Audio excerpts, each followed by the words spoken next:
This is the reason why I tell you, your faith is very, very important. But you got to remember who God is and who you are. Do you understand what I'm talking about? Because some of us, and this is very clear, this has been happening from way back. Some of us even think that we could build a building to God. If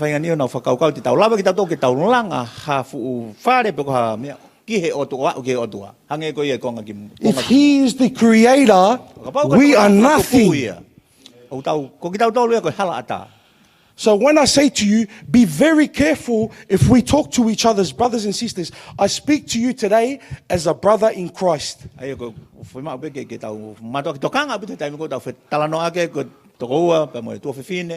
When Apostle Paul came, he always addressed himself as a servant of Christ. He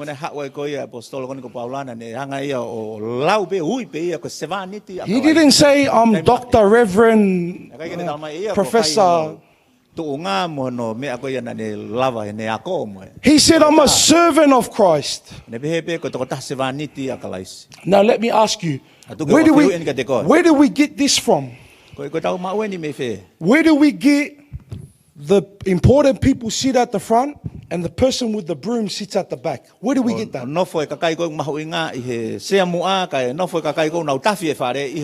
Is that a servant? Amen. I'm not condemning. There's no condemnation for those who believe in Jesus Christ. Amen. But what I'm saying is that man-made or is that God-made?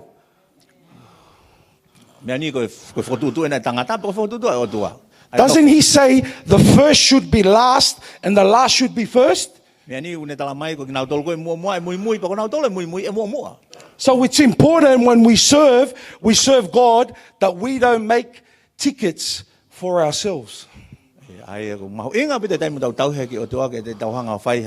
it's all me. It's me. Amen. So what I'm trying to say to you is be careful. When you tell other people, it's because you don't have faith. Be careful when you interpret to people, it's because you have lack of faith.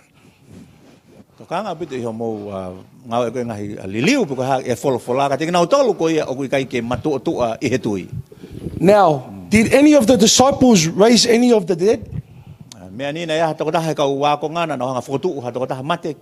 Did any of the disciples raise any of the dead, like bring someone back to life? Peter? No. No. That was Jesus. Do you remember in the scripture where Jesus is on the boat and the disciples come and they say to him, remember they say to him, who is this that he controls the wind, the storm and the sea?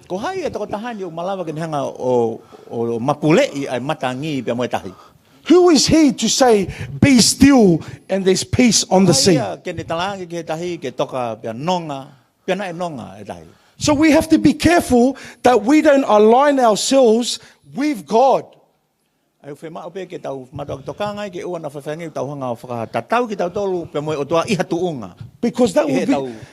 that will be building like another golden calf. Be careful that you don't commit idolatry. Another false god. We end up being like Jim Jones, who killed 1,000 people on an island. He said Jesus is coming back. Then he ended up preaching in the end that he was the second coming. Amen. So when we talk about Jesus, let's be very careful. We know that is Yahweh amongst us.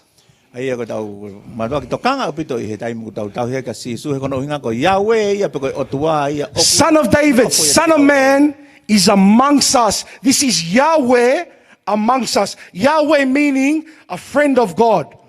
Ai kono hinga ya koe ni koe Yahweh koe kaumea o tua. O kuiai o tua ai I hono kakai. He's the one who told Lazarus come out of the tomb. Ko ia nan talanga Lazarus ke tu mai me he fonua loto. He's the one who told the seas to be still and the storm to be still. We might have had Elijah and Elisha depart some of the rivers. We might have had Moses who raised his rod to depart the Red Sea. But we never had a person who told the storm and the sea to be still. So I want you to understand that there's a big differential there. What we can do with our faith in God, what Yahweh did amongst us.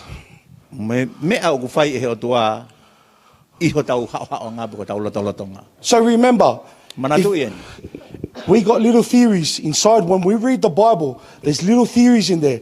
Was Paul married? Was this whatever? But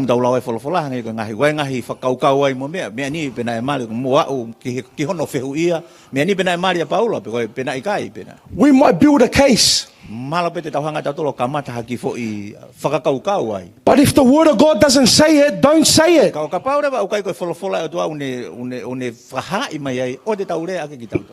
So now I want to talk about, so we're talking about the book of Mark. We're going to go through the book of Mark. Amen. So does anyone know who Mark is?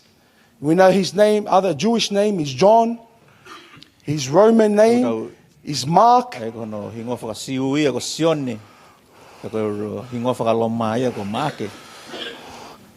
And so when we look, we know the first thing we have to understand here is that the Jews were chosen before us Gentiles.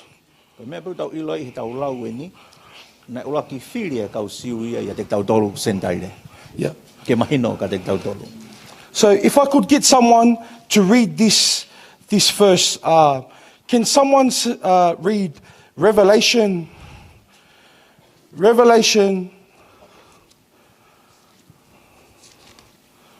21 verse 2, and then someone read 2 Peter 3:10 to 13. So I just want to get, I'm not cherry picking here. I want you to see that other people are speaking about this before we get to the book of Mark. Amen. So we're going to be at Mark 1, all of us. But if someone can read, yeah. If someone can read Revelation 21 verse 2. Yep.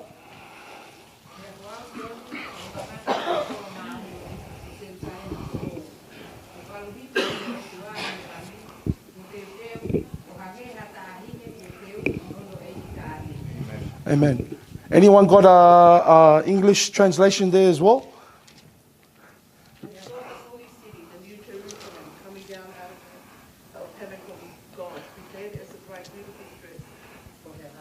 Amen. So here we have John speaking about this. So this hasn't happened yet. He speaks about a new Jerusalem coming. 2 Peter chapter 3 verses 10 to 13. Someone please, English or Tongan, one of the two, both maybe.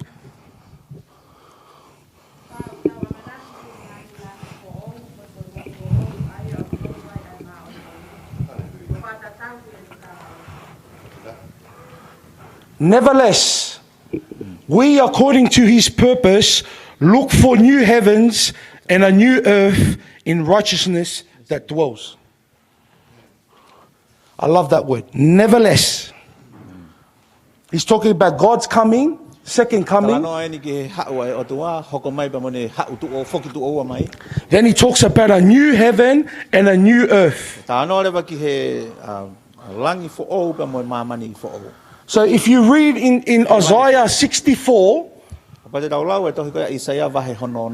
He prophesies about this. He says, I look to a nation that wasn't looking for me. Gentiles. A nation that wasn't even know my name. I wasn't even looking for that nation. My hands were out, stretched out, looking for my people, and I could not find no one. Day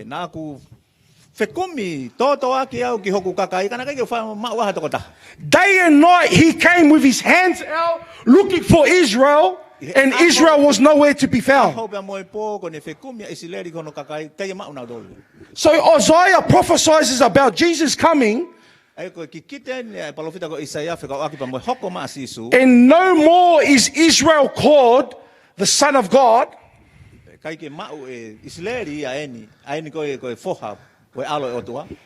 But the centurion understood when he said, for the first time it's recorded in Scripture, this is the Son of God.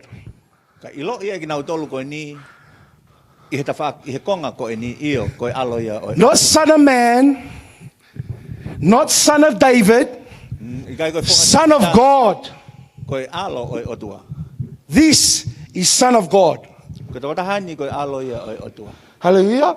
And Israel, in Isaiah, he speaks about the exile, about Jesus coming, and that the people will reject him. Amen. And that's what they did. That's what they did. Now you might ask a question. You might say, why does Israel always win the war? God must be still with Israel if they win the war. They're just good fighters. Do you remember the first thing before Yahweh picked, or before Elohim picked his people? The first thing he said, I picked the people that was not worthy, untrustworthy. He picked a little nation that looked weak. So he could show his power. Amen. And how many battles did he win for them? How many battles did he win for them? We didn't see that. They saw that with their eyes. These people seen the water depart. They saw when he struck it. He said, you test me, you want to see my power? Struck the stone and you see the water come out. They seen it with their eyes. But time and time again, as you read the scripture, they turned their back on God. If you read whole Isaiah 64 to 66, it will explain to you that they sin in front of his face.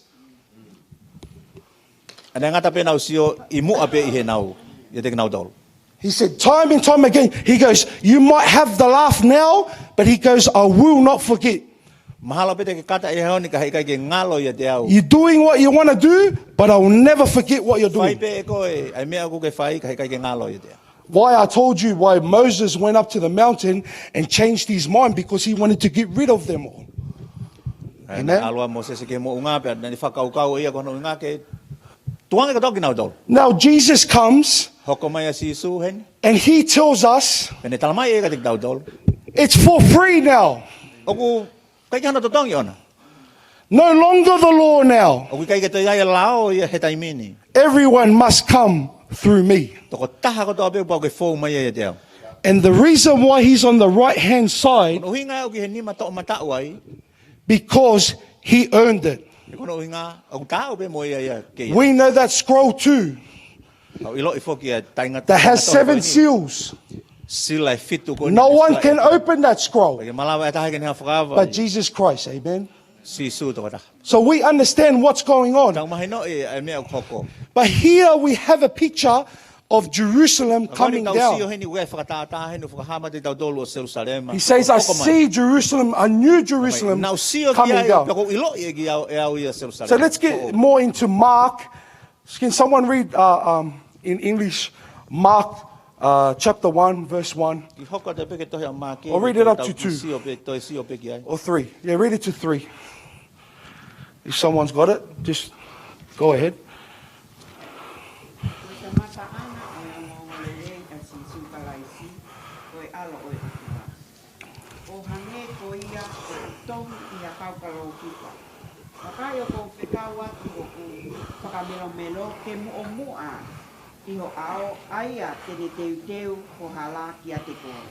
So, when we look at this scripture, he says, in the beginning. Does this sound familiar?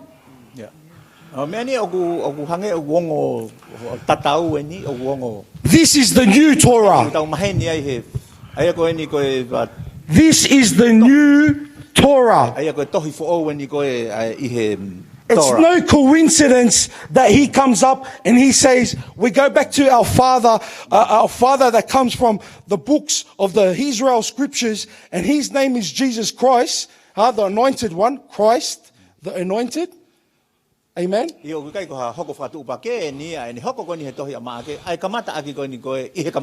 says, when you look in the book of Isaiah, that's where our Messiah comes from. And Malachi. Hallelujah. So now he's telling us new people, the new Jerusalem, this is your Torah. Now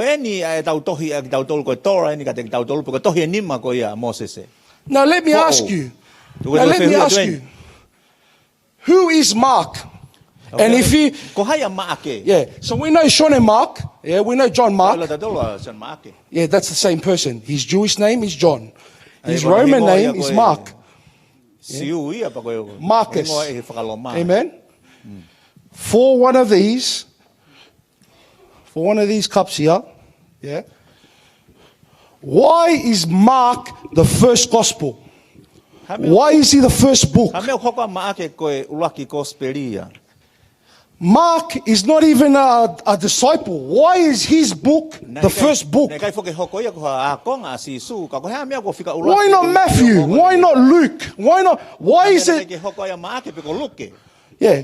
Why are they even following his doctrine and taking out 70% of his doctrine into their doctrine, but he has to go first? Why does Mark go first?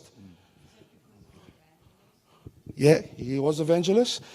Some of them, what? Barnabas' cousin? Yeah. Some say, yeah. But why? What? Who is this guy? Who is he? John Mark? Why is he there first? Anyone?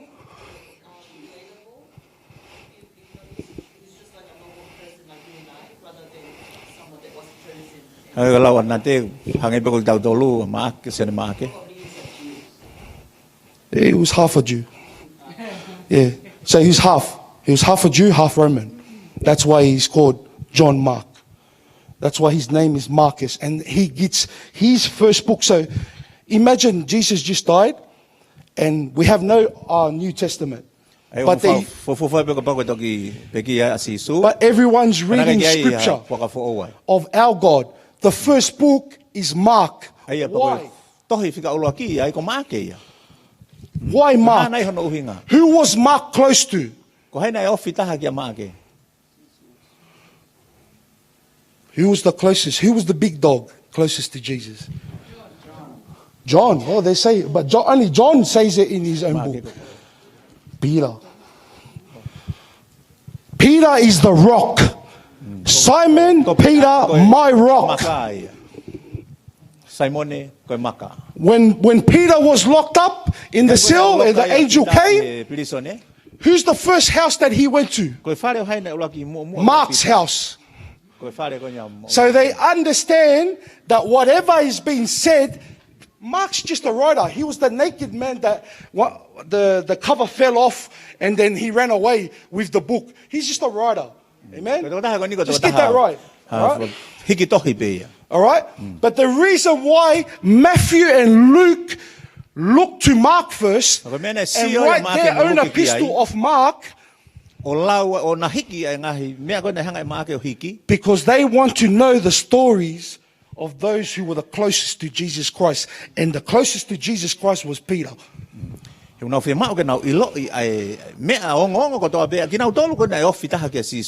you look at the book of Mark, it's the first time we see Jesus say, Satan, get behind me.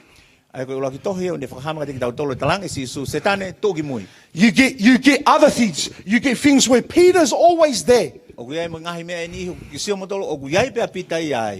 And Peter talks about his heart, how he denied God. So that's why Mark is important. Not that Mark is a Roman. Who cares about Romans? Amen? That's the reason why Mark's gospel is the first gospel. And if you look at the gospel of Luke and Matthew, 70% of their work comes from Mark.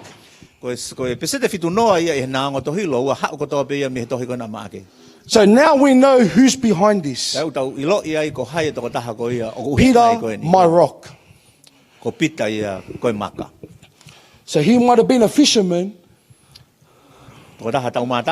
not really good with his writing like Paul. But when they said something out of the mouth,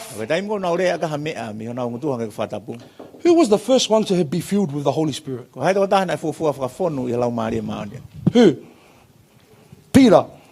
Who's the first one that brought the early church 3,000 people? Peter. You're my rock. When Jesus says, see, we look over that. We look over that. We say, oh, Peter, but he always had his foot in his mouth and he done wrong. Everything he said, he did opposite. But when God chooses you, no one can stop it. No one. I was talking to one of the brothers last night. And I said to him about my son, I'm thinking about taking him out of football next year. He won his grand final today. But I said to my brother last night, if God wants him in the football, not even me can stop him. See, we think God does sometimes. He hears a prayer. He doesn't hear a prayer. No, God is dead on.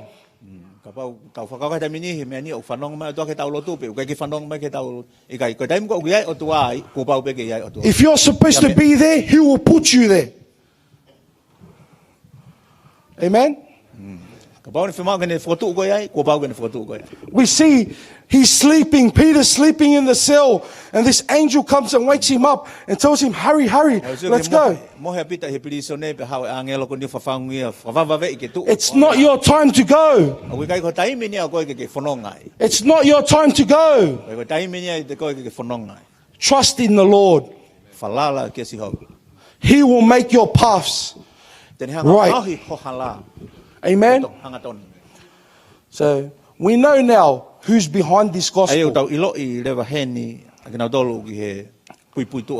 And I just told you about in the ship, God is Yahweh amongst us.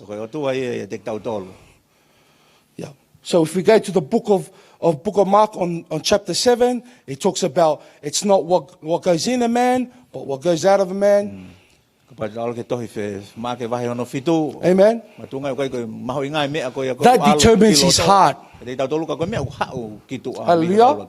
So now we know that this is a doctrine talking about our Messiah amongst us.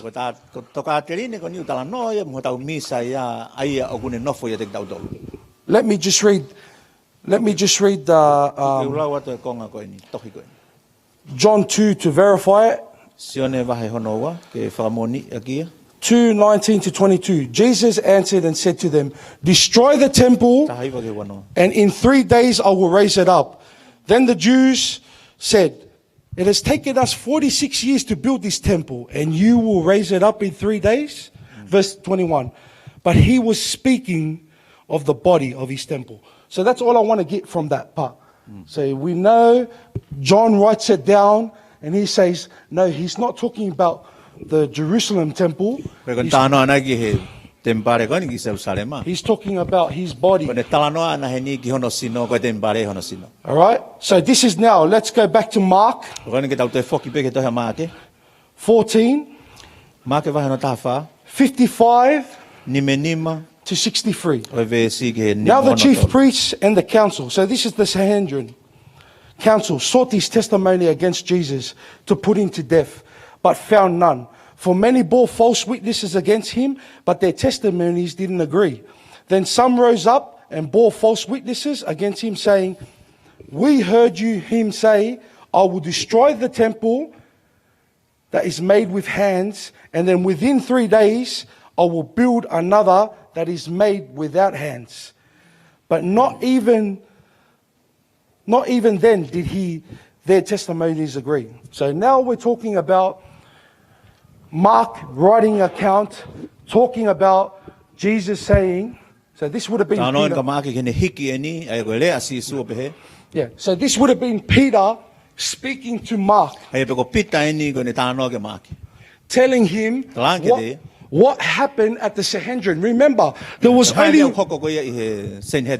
Remember, when he was captured, who was following Jesus Christ at that time? Who? Peter. Amen. You want one of these? Yeah? Yeah, that one. Yeah, this one. Yeah. Amen. Last one, guys. Last one. Last one. Yeah, so we know there was only one person who was following, and that was Peter. So we understand when it comes to Torah, these people who are making the new Torah for the new Jerusalem, these are Jewish people. This is not some kind of accident, or him, or the reason why they listened to him because he was a good writer. No. Remember, how many apostles? How many apostles were sent out? How many apostles? How many? 4? How many apostles all up for the early church? 13? No. Higher. Come on, where's all these ties? I should have brought my scarlet tie today. Where's all these Bible scholars? What? How? 70. Hallelujah. So 70 apostles were sent out, amen? The most important people who wrote the books and the most closest to Jesus first started with Peter, John and James, amen? And then everything revolved around them. Hallelujah. So we know that Peter is our rock. If you want to look at our Torah is the new... Yeah. And I want to be very careful when I say this, because we shouldn't use the language New Testament, Old Testament. Hallelujah. So we know that God, Elohim, from the start is there. Let me close with this. I don't have time. Let me close with this. We've seen a brother this week. He gave up his faith, who is well known for singing Christian songs worldwide. He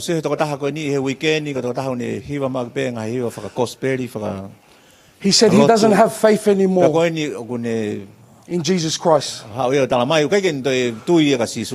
can a loving God E hanga fefe ai o tua ko ia ku ofa.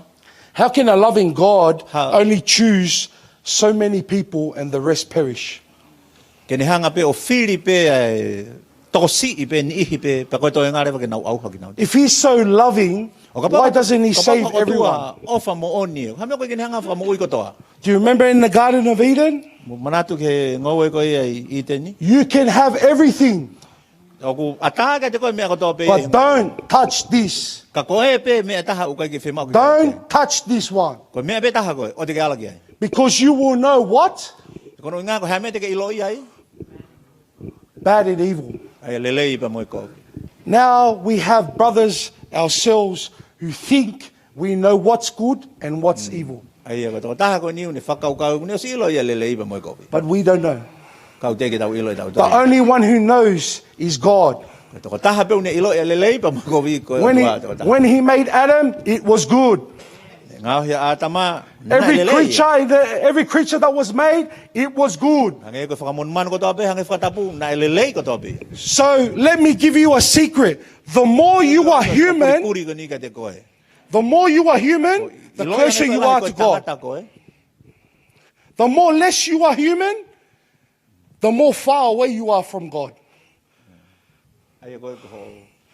Now people are looking at me and they're thinking, what's he mean? You're more human, you're closer to God. Because you are created in the image of God.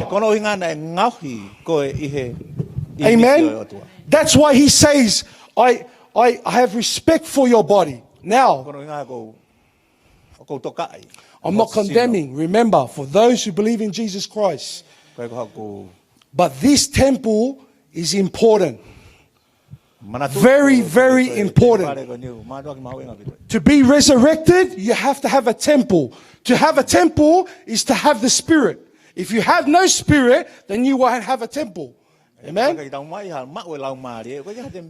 That's why God, Elohim, tells them in the beginning, I created Adam, I created Eve. Hallelujah. And if we are struggling, let's look to God. When this flesh tries to pull you down and bring you back down to sin, let's lift another level. Amen. Let's ask Him. Let's ask Him. Because that's the way He has made us. Amen. I didn't choose it. But if I look outside the box, let me tell you now, do you have a freedom of choice? Yes, you do. You have a freedom of choice. Amen. Now, if I say to myself, why is He so cruel? I'm being selfish now. Amen. Now, and this is why I want to help. I want to help you people. Amen. No one in here is perfect. Amen. But we got to lift ourselves out of that. And we can't play God. You've been giving that body, you've been giving that spirit, but you don't own that. Amen. We don't own our bodies. Amen. Hallelujah. That's why we created in the image of God. Why?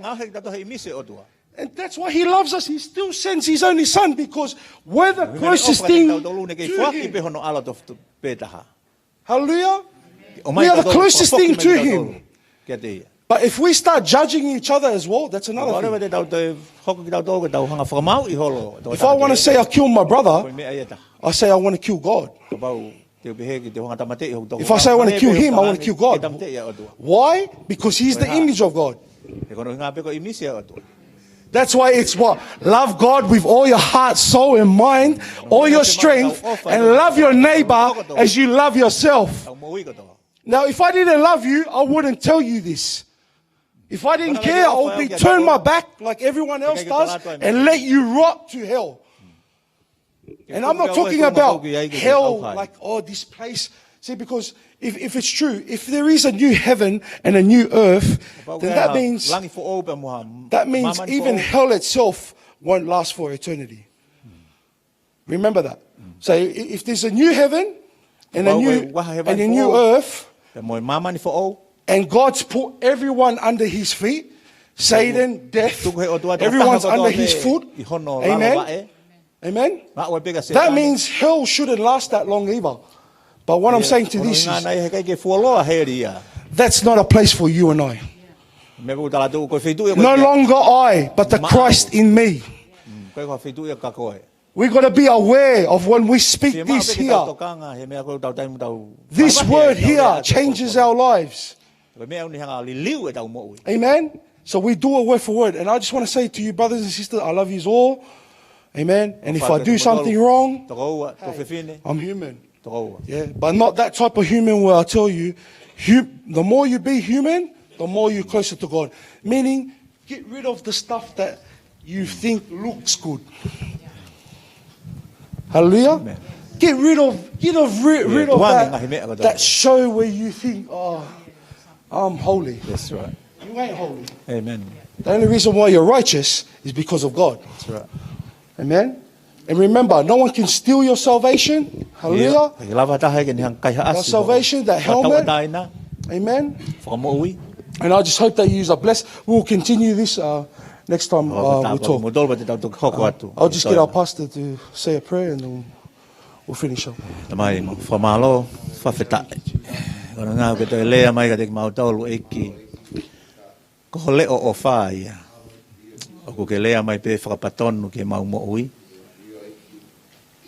Piang mau whanongo ke te koe. Whamoremore ang eike ka pau ke hatai mi to e mau whanongo. Hanga he ngai mea a takai o to e mau tokanga ke mea te koe. Ako mau lotu e ta mai e to koni mai. Holau maari e maa oni oni. Mau whawhetai. Ko whinangalo ia eike ke tataki ki mau tolu he lau maari e awhiana. Whamanatu ka te ki mau tolu. Malu i ki mau tolu. He mea ko toa pe. Pia whamalo ka te koe koe tempare ko ke omi koe ni.